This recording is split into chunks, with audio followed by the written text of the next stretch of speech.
They don't usually come here. A dragon rider from elsewhere must be visiting, he mused, then chuckled. The boy's enthusiasm had apparently rubbed off. He went to bed still turning the problems over in his mind.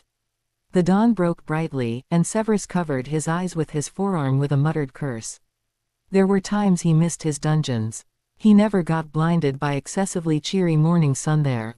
He showered and dressed, praying that the coffee was ready when he got to the table this morning. Severus ignored the cheerful faces at the breakfast table until he was finishing his second cup of heavenly caffeine. I need to get some potions brewing done this morning, before our trip to the reserve center to build the pool. I have several commissions to fill that are quite lucrative. One of them is from the potions brewer on this reserve. They usually have to pay rather high prices for the mastery-level potions they need. I can charge them half their usual price, and still make a bundle. Severus smiled at their impressed look. Can we watch? Harry asked. Maybe we can help. Dudley nodded eagerly. Severus eyed them consideringly. Nothing he was brewing was too volatile or poisonous.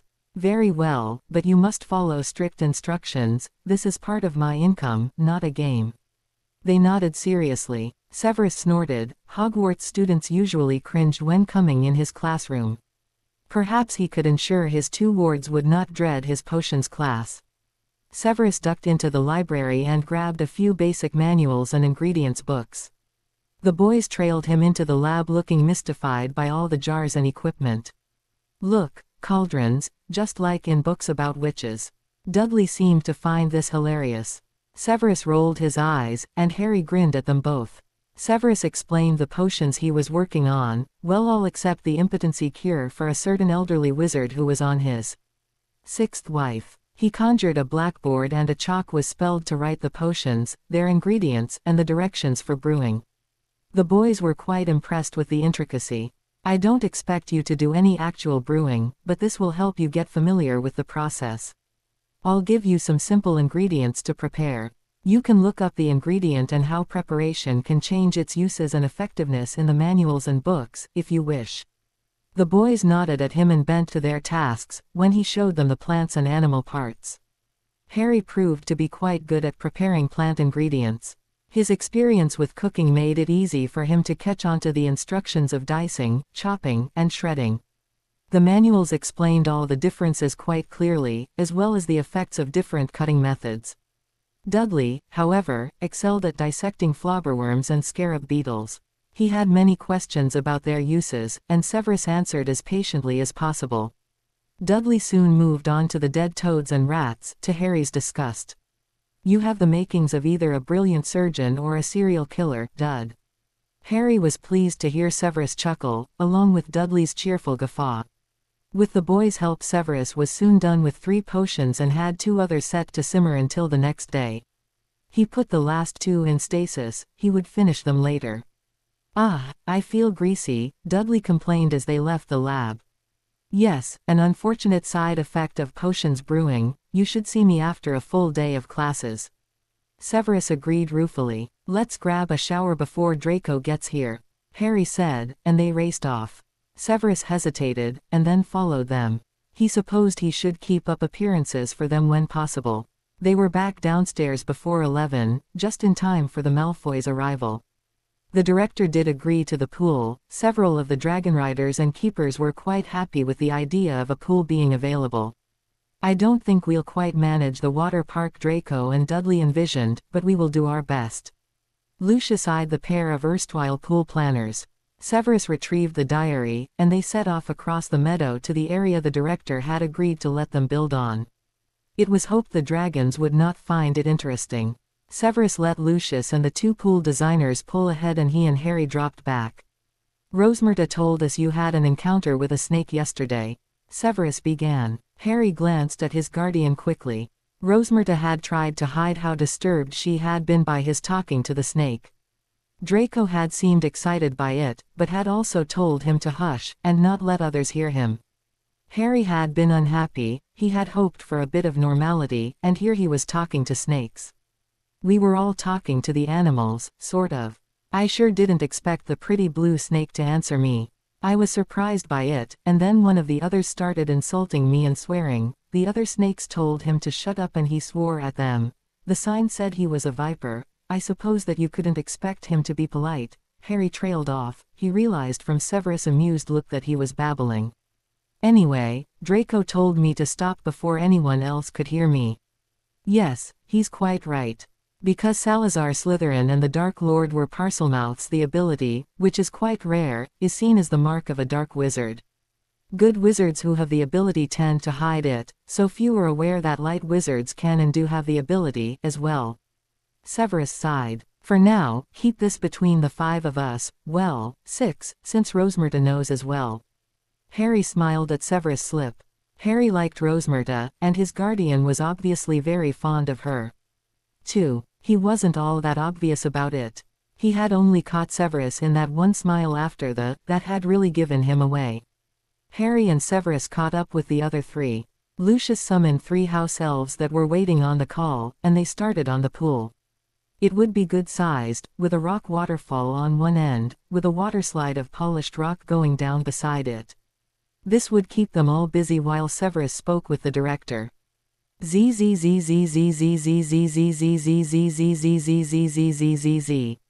Yuan greeted Severus cheerfully. He now had a new dragon rider from the Australian wizarding islands south of New Zealand. The Opalai had looked around carefully and agreed to the new reserve. The dragons always had to accept the new position, as well as the rider, and the dragon would never give the agreement until they had seen the place. This was their first Opalai in decades, and everyone was quite happy. The potions master seemed a bit on edge, but finally spoke. I have a request to make of you. I know Lucius and I are not well known by you, as yet. However, my chief obligation in life is to keep Harry safe. I need you to understand that everything I do is to achieve that. Yuan nodded slowly. He suspected what was to follow would not be as pleasant. To keep Harry safe, Lucius and I must keep the Dark Lord gone. Severus waited for the inevitable protest. Now Yuan looked alarmed, but, Lord, you know who, is dead, isn't he? Yuan wasn't sure he wanted an answer. Severus held Yuan's eyes, willing him to believe him. No, not dead, and here I must ask for a promise of silence on what I reveal. Yuan knew that whatever was to come would be horrible. The Dark Lord had been into very dark magic. He sighed. He wasn't sure that he wanted to be a part of what was likely to be the epicenter of the storm to come. Yuan could feel Yao pushing at the back of his mind, urging courage. He sighed again, and rubbed his forehead. This Severus had one thing heavily in his favor. Every dragon who had a rider or keeper that understood them had, without exception, expressed complete approval and support of Severus and his charges. The dragons were often aware of conflicts that were coming. They apparently knew of an upcoming battle, and were firmly on Severus and Harry's side. Yuan nodded, knowing he would side with anyone against the Dark Lord, in any case. Yes, you have my promise. Severus nodded at him, understanding the struggle Yuan was likely having. Many who had openly defied Voldemort had died horrible deaths. The Dark Lord ensured his survival by making Horcruxes. Severus watched Yuan's eyes close in horror. He sympathized completely. Lucius and I have thought of a way to circumvent this. It will involve consulting the Hebridean Black that is close to death. If he tells me we are wrong, we'll drop the plan and forget it. If, however, he agrees, I hope you will accept that he knows what he is doing. Severus held his breath, a bit. Everything rode on Yuan's answer. And no probing questions, either, I suppose. Yuan said grimly. Severus didn't deny that. Yuan leaned back in his chair. Our very old dragons have a formidable amount of knowledge. They learn by sharing thoughts and memories with each other and their riders and keepers. It is why the very young dragons are hostile to humans. They haven't had any interaction with them, shared a mental conversation. But the very old, like Yvain, the Hebridean Black you mentioned, he has memories handed down from his great-grandfather who remembered the time of Merlin. He has had 6 riders, altogether, and has traveled most of the world before returning here to die. He is indeed wise, and dragons have their own magical methods of discerning truth. Yuan nodded slowly. If Yvain agrees with your plan, I will as well. Yuan felt a heaviness lift from the back of his mind. He suspected that Yao had been listening, and perhaps others as well. He sometimes felt the more meddlesome old dragons, eavesdropped, at times on a lot of conversations. The old gossips, Yuan thought sneeringly, and could almost feel Yao growl in affronted dignity. Yuan rose and bowed, and Severus bowed in return and left.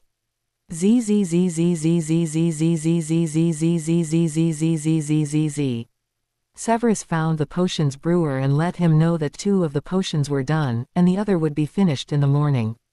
The potions brewer was ecstatic. Having a potions master living on the reserve would be a major asset. Severus found his way to the new pool. The waterfall was finished, and the waterslide as well. The house elves were finishing the changing rooms and chaise lounges and chairs. Dudley and Draco were bouncing happily, and Harry was peering at the springboard Lucius was conjuring. Lucius looked at Severus and raised an eyebrow in inquiry. Severus nodded with a small smile. Mission accomplished, so far. Now to face the dragon, Yvain, himself.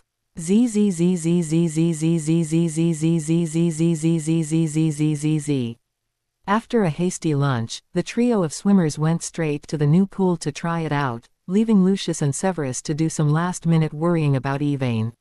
Rigel would take them to the dragon, but they did not intend him to stay. They preferred no one to know what was being done, so the fewer that were in on it, the better. Rigel would not be available until after dinner. The pair suspected the hours would pass excruciatingly slow. They went over the spells they had memorized until even Severus said it was enough. Severus finally resorted to finishing the potions he had in stasis, while Lucius entertained himself by interpreting the runes on the old map Harry had bought. They boys dragged home moments before supper, blissfully exhausted by all the swimming. Severus and Lucius were relieved that the boys filled the air with tales of how wonderful the pool was, and boasting of how spectacular their dives had been. The boys therefore did not notice how silent the men were. Draco barely had the energy to protest being sent to Malfoy Manor after dinner. He did insist he would return by lunch the next day. Dudley and Harry were told to entertain themselves quietly before bed. Dudley left for his room without protest, but Harry eyed the grim pair closely. "Are you doing something dangerous tonight, sir?" Harry asked quietly. Severus and Lucius stared a bit, surprised at Harry's astuteness. Severus answered carefully, "It's not so much dangerous as it is tricky. It's important that we not fail, and we're a bit nervous, we don't want to muck it up." Severus hesitated a bit. "I'll try to explain what we're doing tomorrow. It's a long story, but you should perhaps hear it." Lucius looked at Severus in shock. "Severus, are you sure?" "Yes, he is a sensible lad, and I've no right to keep him completely in the dark." Severus held Harry's eyes as he said this, hoping that he understood the trust he was giving him. Harry nodded once. "Thank you, Severus. Good luck tonight." And he also headed off to his room, hearing Dudley already snoring in his bed.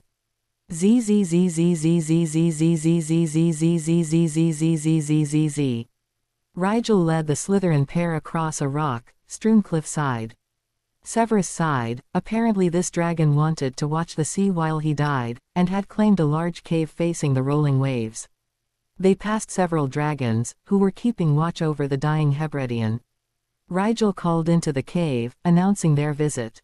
Severus and Lucius both conjured a Lumos and entered. The dragon wasn't far in the cave, and they were soon standing near the enormous head, with a large purple eye blinking sleepily at them. Severus had read the books the Spanish dragon riders had written. Legilimency to communicate with them was possible, if you were prepared for the migraine headache that would follow. Severus' mental abilities in legilimency and occlumency were familial powers, and therefore extremely strong, and had been ridiculously easy for him to learn. He firmly cast the spell to enter the dragon's mind. To his shock, Yvain had been awaiting him. As the books had explained, dragon tended to communicate with each other in memories and visual impressions, as well as emotions. The older they became, and after learning language from their riders and keepers, they would also use words. Severus realized quickly that Yvain was indeed very old. He had the dizzying impression of vast stores of memories and knowledge obtained from other dragons, and incredible memories passed down from millenniums of dragons.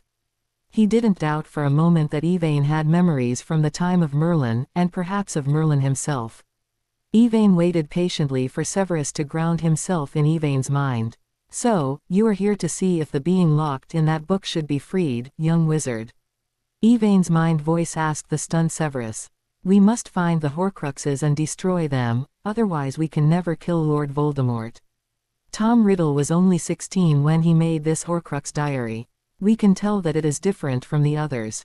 The magic in it doesn't reek of the dark the way the cup does. Severus explained, hoping his own mental voice was conveying the desperation he was feeling. Tom Riddle might know where the Horcruxes would be hidden in and where. He might also know how to be rid of the partial Horcrux in Harry's scar. Severus could feel the dragon patiently listening to his explanation, as well as the dragon's fury at the making of Horcruxes. Dragons seemed to find them a personal insult. At 16, Tom Riddle might still be open to changing his beliefs, especially if we show him how wrong everything went. Severus could hear Yvain's mental chuckle. Or perhaps you will merely be showing him where to change his strategy to be more successful this time, and unleash a second Lord Voldemort to join up with the first. Severus felt quite affronted. We did foresee that possibility. We'll be binding him up in wizard oaths to not harm or fight against Harry. Anything he might do to Harry will cause his own death. We'll bind his magic, if we must. Yvain sighed. Such an unwilling ally will be of little use to you. Any information he might give you will be suspect and possibly fraught with danger. You Slytherins can find loopholes in any bargain. If there is a way to thwart you, he is likely to do so. He may even decide death by broken wizard oath worth it if he kills Harry Potter at the same time. Severus could feel his shoulders slump, even while still in Yvain's mind. So you advise against the undertaking. They had hoped this would work, especially if it freed Harry from that fatal scar he carried. There may be a way to do this safely. I see that you must use my death to fuel his rebirth in flesh. Yvain seemed to ponder. Dragons use the time close to their death to pass on their knowledge, in memories as well as in the human languages. A wizard once told me of their portraits, which carried echoes of the people they represented. I can do something similar. I can carry an echo of myself into this wizard, to guide and teach him until he is safe to turn loose on his own. Like a possession. Severus was confused at what was offered. It seemed too easy. Nothing so crude, or so strong. I could restrain him from doing something I didn't wish him to do. But I couldn't force him to do something he can ignore an order from me. Yvain sighed. My hope is to teach him, show him his errors. I can sense much of his anger is from lack of understanding and fear. Do you wish to do this now, or another day?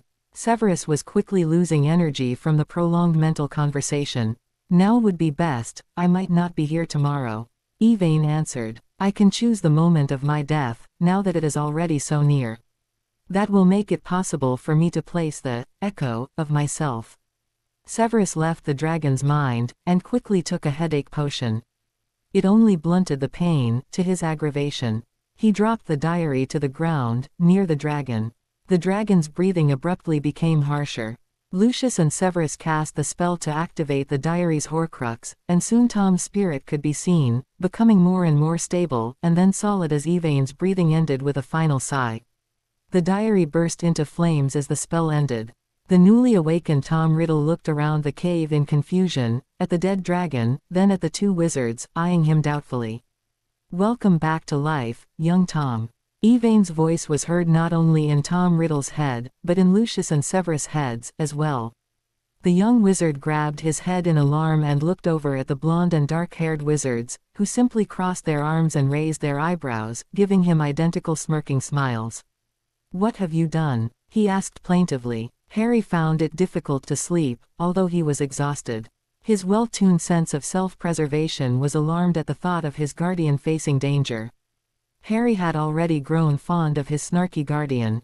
He knew that Severus and Lucius must be powerful wizards. Aunt Petunia had said that Albus was supposed to be the greatest alive, and the two of them were outsmarting him, so they must know what they were doing. Still, he shrank from the very idea of losing Severus. Having someone who cared about him was something that his heart had latched onto, and the possibility of that being endangered was intolerable. After what seemed like hours of looking at the same page of what had seemed to be an interesting book, Harry had turned out the lights. But then he just lay there, imaging horrible deaths that Severus and Lucius might be enduring.